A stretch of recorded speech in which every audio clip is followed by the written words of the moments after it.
Ni rekolo imwe hano Bujumbura tugiye kuganira n'umwe mu bakinyi azi kuganira ikirundi ariko sinagiye guserukira equipe nationale y'u Burundi agiye guserukira equipe nationale ya Tanzania. Kinanila. Okay. Musaga. Uko niho wabaye uri muri equipe ya Rukinzi BNC. Kinanila, Musaga, okay. Bwiza, Buyenzi. What's up guys, j'espère que meze neza cyane. Nitwa Ngabire Emmanuel Pablo. Ikazana turi kuri Eden Garden Resort Beach nkuko mubibona. Nagiye kubera higikone ikomeye ku munsi w'ejo ni World Beach Pro 2 2025 series. Ubwo ni iganwa rikomeye kuko amaze gushika ibihugu bitari bike. Harimo za Brazil, harimo za USA, harimo Germany, harimo Japan, harimo ibihugu bimaze gushika za Ghana, Cote d'Ivoire. Ubwo ngo ni rimwe mu iganwa rikomeye rishobora guhuza ibihugu bitandukanye ku gataka ka Ntare i Bujumbura rikomeye cyane. Twebwe rero nka Black TV, Black Media ndetse na Black FM twari kugira ngo tubereke kubyo ibikorwa bimeze ko barubaka bategura ibizoshikira ku munsi w'ejo rero barugurura. Ubwo ni iganwa ridasanze rero musabe kubana natwe kugira ngo muze kugira gute muze kumenya byinshi. Mwifuza kumenya byinshi ku munsi w'ejo, mwifuza kumenya ejo muzo mwicaye, ejo muzoteramira, ejo muzorabira abazungu kuva Amerika, mugana wa Amerika, Asia ndetse nano ku mugana wacu wa Afrika, mugana wa Nelson Mandela. Ubwo uhawe nawe iteka kugira ngo uze tukwereke gomane natwe uraza kubona byinshi cyane biri kuri Eden Garden Resort kubijanye n'iki n'imiteguro. Gomane natwe je nitwa Ngabire Emmanuel Pablo ndi kumwe na Olivier nyuma ya kamera kugira ngo atwereke adufashe kugira ngo tubereke byinshi cyane ngaha. Tuzakwa tuganira n'abatari bake batubwire byo ko birategurwa hano hantu nuko ama equipe yiteguye namwe makinye bariko baritegura hano kugira ngo bazogire gute batubabwirire banabiteguranye cyane. Muraza kwa mwumva umukinyi atavuga ataserukira Burundi ariko azi Kirundi ninde komana natwe uraza kumumenya azi Kirundi cyane gusoma n'abarundi banavugiyemo cyane ariko muraza kumenya byinshi cyane rero kuri Eden Garden Resort. Yes, kumwe kandi rero n'umuyobozi muhinga gushyira mu mupira wa maboko volleyball mu Burundi. Kana watu muramutse ari kuri Eden Garden Resort aho bucabira urubanza rudasanzwe. Muramutse atwidondore nawe kandi. Je suis colonel Kassim Kabura, directeur technique national à la Fédération burundaise de volleyball. Ngaba ndinga ku kibuga cha Eden Garden Resort kugira ngo nkurikirane ibikorwa byose bijanye n'ubuhinga biriko birabera ngaha. Dore mu gisata cyawe uhagarariye kano kana kuri Eden Garden Resort. Bimeze gute bijanye n'ubuhinga ku kibuga? Ibijanye n'ubuhinga novuga yuko biriko bigenda neza kubera hari ibibuga birubatse kandi byose byaheze, hanyuma ama equipe aragira entraînement. Ibihugu bimaze gushika byose turabishiraho programme ku munsi kugira ngo bashobore kwimenyereza, bamenyere umusenyi wacu, hanyuma bamenyere n'umuyaga kugira bazotange urukino rwiza. Na kibuga cyagutse kinini mbona umenga ibihugu ni byinshi bimaze gushika, ibihugu 10 bimenyereza gute bero ko bimenyereza ibihugu byose mu bahama programme gute? Kubisanzwe mu competition benaya igihugu cyose turagihereza isaha imwe, hanyuma dufise ibibuga bibiri by'abahungu na kimwe cy'abakobwa. Abakobwa baje ari bake, rero duca dupanga isaha ku gihugu bikaja birakurana mu kibuga, hanyuma turaraba yuko atagihugu na kimwe kitagize entraînement, turagerageza ko byose bikwigwa. Tuko na media officer wa delegation ya Tanzania. Cha kwanza tunakusalimia, ujitambulishe. Naam, asante sana kwa kupata nafasi hii. Kwa majina naitwa Daniel Davis, nipo na group kutoka Tanzania. Mimi kama Volleyball 24 Tanzania na sambaza habari kwa Watanzania kuhusiana na taarifa zote za wachezaji wa Tanzania toka walipofika hapa Bujumbura na mpaka sasa wanaendelea vizuri. Tumepokelewa vyema na wachezaji kutoka Burundi na tuliweza kufanya mazoezi kwa pamoja. Mazoezi yao na umoja wao umeweka ushikamano ambao mpaka sasa tunategemea uendelee. Na pia nitoe pongezi kubwa sana kwa Federation ya Burundi kwa kuweza kufanikisha jambo hilo. Pale tunapokuwa tunahitaji kitu fulani tunaweza kupata kwa wakati. Kwetu sisi naona ni faraja kubwa sana na ushirikiano ukiwa unaendelea. Kwa mazoezi na mpaka sasa wanavyoendelea tunaamini kuna kitu ambacho tutakitegemea kwenye mashindano yatakapoanza siku ya kesho.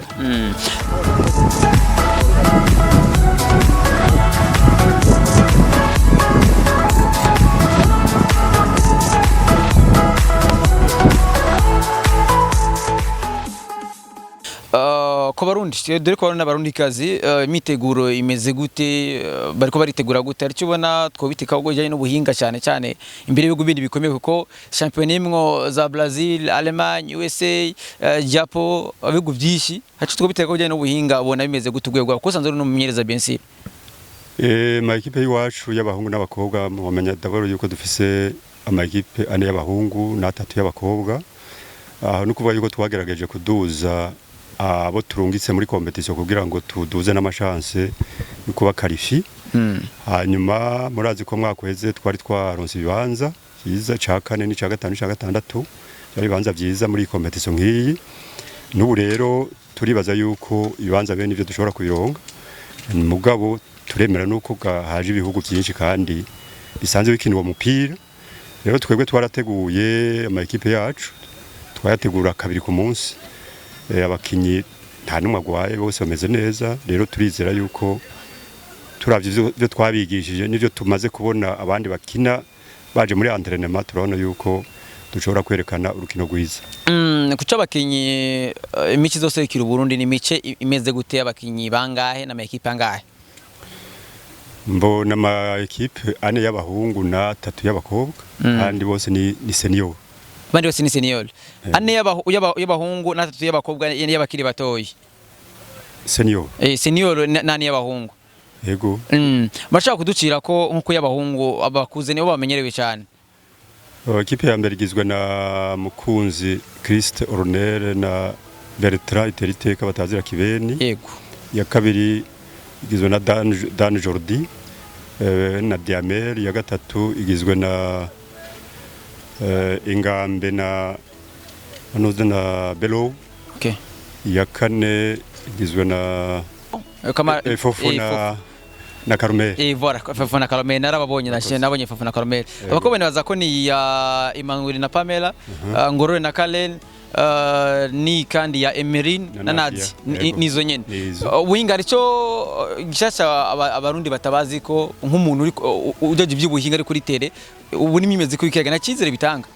Biratanga icyizere cyane kuko cyambere nabariye ko twagize entraînement kabiri ku munsi hanyuma urumva entraînement yose bifise content kandi yizwe neza hanyuma turashikira mu ngiro hanyuma tukevaluwa tukabona yuko bariko baraprogressa.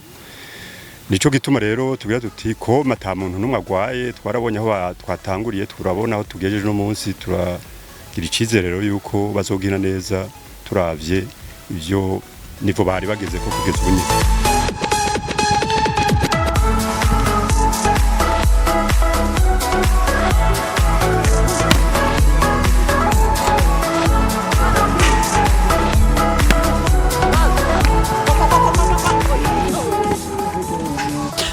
Tuliwaona kwenye uwanja wa airport mkienda dai mlipita kupokelea wa Germany. Tunataka tujue ushirikiano wenu kati ya Tanzania na Germany. Kati ya Tanzania na Germany kuna ushirikiano ambao upo kwa muda wa miaka 3 sasa, na sisi kuonekana pale airport ni moja ya namna ya kuwasupport wenzetu. Kama sisi tumefika airport mapema, that means lazima tutenda tuwapokea kwa sababu tunawachukua kama ndugu, tunakaa nao sehemu moja na hata mazoezi tunakaa nao, tunafanya nao pamoja. Kwa ni moja kati ya ushirikiano ambao upo muda mrefu, na kuna watu ambao wamewezesha ushirikiano kuwepo kwa sababu kuna muda ambapo sisi tunakuwa Ujerumani na Ujerumani wanakuwepo Tanzania. Kwa hiyo ndio hivyo. Na ujumbe kwa wapenzi wa mpira wa volleyball kutoka Tanzania na wengine kutoka Burundi na kitu chenye wanategemelea wa Tanzania mwa hili soka. Ujumbe wangu kwa Watanzania waendelee kufuatilia. Wow. Na tunawaahidi mazuri kwa sababu timu zimejiandaa, zimejipanga na mpaka kuelekea kwenye mashindano, mpaka mwisho wa mashindano tunaahidi kwamba tutakuwa level fulani. Okay. Kwa sababu ya mashindano haya ni muendelezo wa mashindano mengine, na mpatano huu kati ya Burundi, Ujerumani na pamoja na Tanzania ni mpatano ambao utaendelea daima. Okay. Kwa tunaomba sana Watanzania waweze kuwa pamoja nasi muda wote na waweze kama kuna jambo lolote ambalo litakuwa ni kama ushauri kwetu, wanaweza kuwasiliana na sisi wakatusupport pia.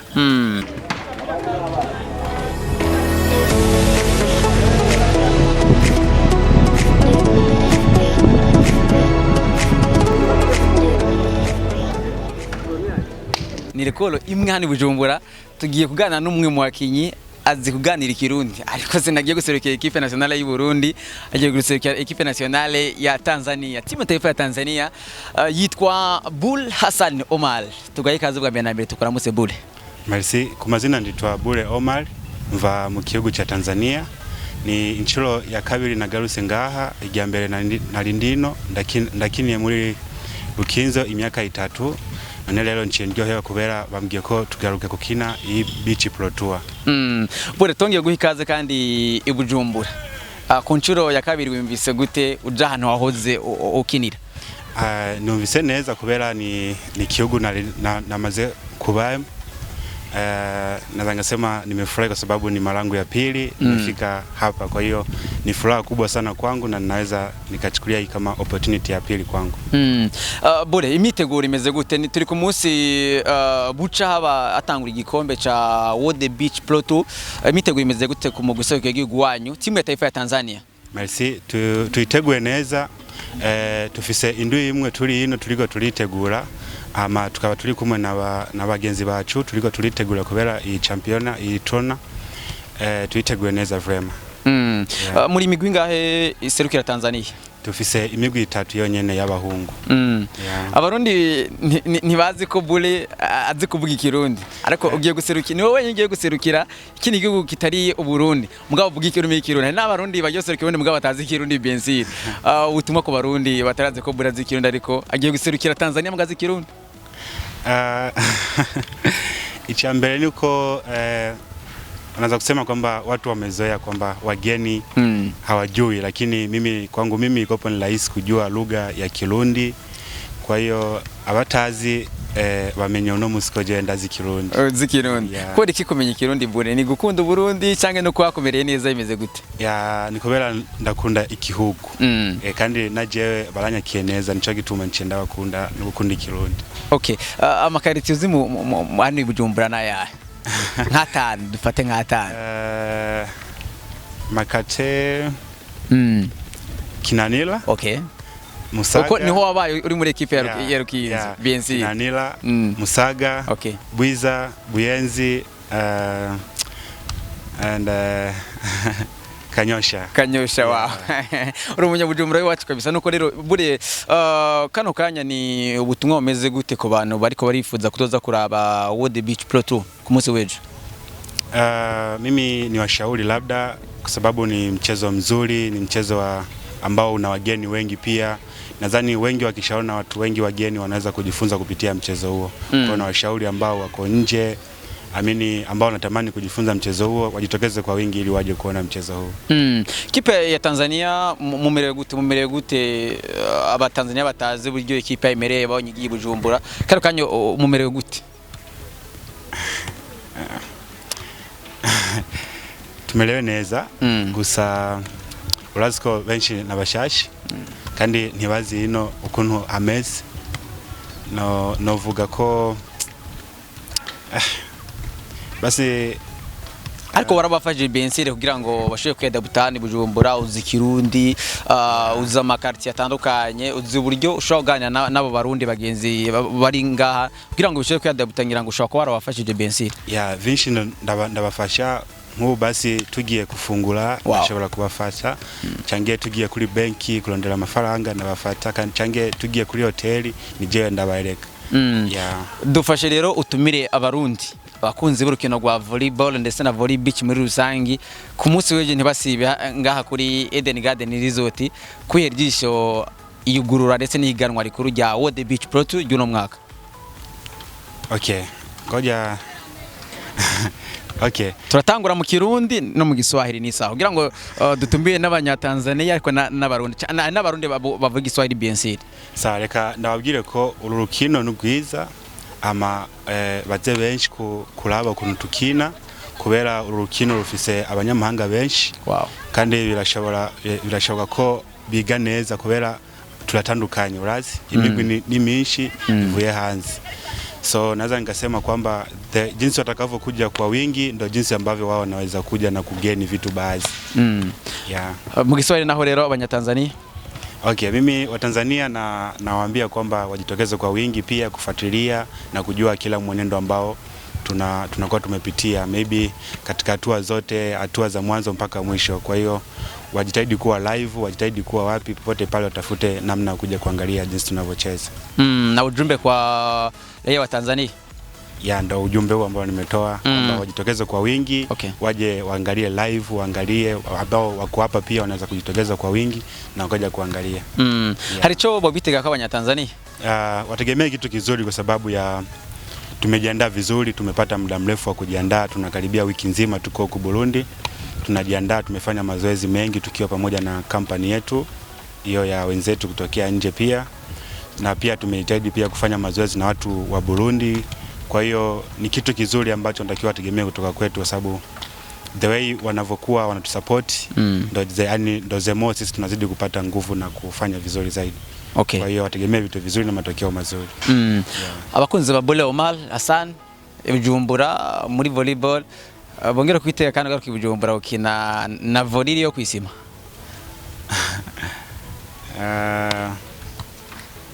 Biratandukanye ariko biratandukanye bien gusa kwisima ni kwisima aha ninga aha arakeneye cyane ma technique gusa hariya ufise inguvu urashobora gukina. None tuzongera gusura kubona muri equipe ya Rukinzo cyangwa indi equipe y'Ubujumbura ko niho utakumenye cyane imbere ko tukumenya muri beach? Ni kuri je navyonze gusa Imana niyo nzi. Karo kanyuri muri ari equipe wasinyiye? Ubu ndafise indi equipe nshasha ili muri Rwanda itwa EAU. Yeah, East Africa University of Rwanda. Ndio timu ambayo mimi sasa hivi nimesajiliwa huko. Niyo equipe nasinye. Office wasinye imyaka ingahe? Nasinye imyaka 2. Okay. Nivyo reka tugushimire Bule ako akajambo kamwe ku Barundi. Bensire abakunzi ba volley abantu bagukunda cyane utera amasmatch kuri parke n'ahandi. Ijambo rimwe ndashobora kuvuga ko ibintu byose birashoboka ku isi. Okay. Gusa turashobora gufata umwanya wo gukora n'ivindi tukore cyane uko nashobora kuvuga. No kuri famille ya Rukinzo wahoze mu Bensire nayo naka kajambo wayibwira famille Rukinzo yagutunze imyaka 3 wabayemo? Family ya Rukinzo je nta vinci mfise byo kuvuga gusa ndabakunda cyane. Wow, merci beaucoup tugushime rero twifuriza amahirwe yo kuzitwara neza Bensire tuvuga tuti kilomere ganye. Merci. Merci beaucoup. Okay.